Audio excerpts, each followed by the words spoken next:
L'année 2022 marque le 74e anniversaire de l'OMS, cette fois célébrée sous le thème « Notre planète, notre santé ». L'OMS estime que plus de 13 millions de vies perdues dans le monde chaque année sont imputables à des causes environnementales parfaitement évitables. Le système des Nations Unies au Niger soutient le gouvernement dans la mise en œuvre des programmes et initiatives qui répondent aux besoins humanitaires et qui aident à construire des systèmes résilients pour lutter contre l'impact du changement climatique et de la dégradation de l'environnement sur la santé et le bien-être de toute la population. Quant à l'OMS, l'agence soutient le pays dans la réponse aux urgences sanitaires résultant de catastrophes climatiques telles que les inondations et les sécheresses, et dans la construction de systèmes de santé résilients au cours et en soutien avec le ministère de la Santé, en vue d'une couverture sanitaire universelle qui réponde à tous les besoins des services de santé essentiels. Enfin, les Nations Unies dans leur ensemble aident le pays à améliorer la biodiversité du pays et à renforcer les systèmes de résilience pour s'adapter et répondre aux chocs.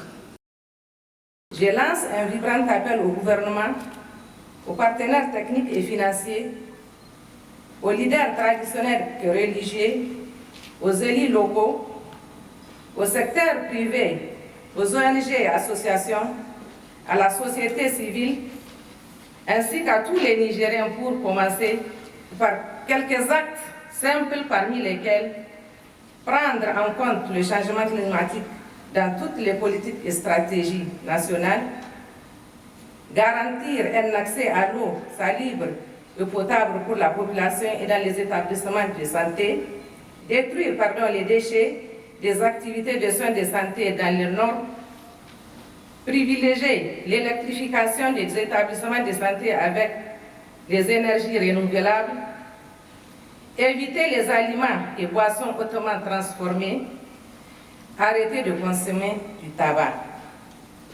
utiliser moins de plastique au profit des sacs recyclables et planter des arbres. Aujourd'hui, cette journée nous rappelle nos activités pour la préservation de l'environnement à travers des barrages de protection des berges, des demi-dunes, des digues, des bandes parfaites. Les déserts constituent une menace pour notre existence parce que nous vivons avec les populations, nous voyons le changement, nous voyons toutes les catastrophes, qu'elles soient liées aux inondations, que ce soit les sécheresses, que ce soit les maladies qui sont liées. On a parlé tout à l'heure de l'asthme, du rhumatisme, du paludisme et bien d'autres. Eh bien, toutes ces questions, toutes ces maladies, toutes ces problématiques, nous les vivons chaque jour, tous les jours, avec les populations dans leur terroir. C'est pourquoi nous félicitons les organisateurs, nous remercions le ministère de la Santé publique et l'Organisation mondiale de la santé qui ont vite compris que les questions de santé, ce ne sont pas seulement des questions d'aller à l'hôpital, mais c'est des questions environnementales. C'est plus compliqué, c'est plus complexe et nous devons tous agir. La presse, les journalistes, les journaux, les médias, les réseaux sociaux doivent contribuer à la sensibilisation. Nous sommes responsables de l'utilisation de ces du rejet de ces déchets. Nous devons éduquer nos enfants. Nous devons former des jeunes. Nous devons sensibiliser toutes nos communautés, toutes nos populations pour que les déchets soient mieux traités, soient mieux collectés, soient mis hors de notre environnement quotidien. Au niveau du Gondia Hatamap, nous l'avons compris dès le départ, à travers le triptyque homme-environnement-développement, que le développement se fasse, le développement de l'être humain se fasse en tenant compte de son environnement. Si l'environnement est détruit, le développement n'est pas possible. Nous avons été primés par l'OMS et le ministère de la Santé dans le cadre d'un projet que nous sommes en train de mettre en œuvre, qu'on appelle le projet ESA, Jeunesse sahélienne pour l'action climatique.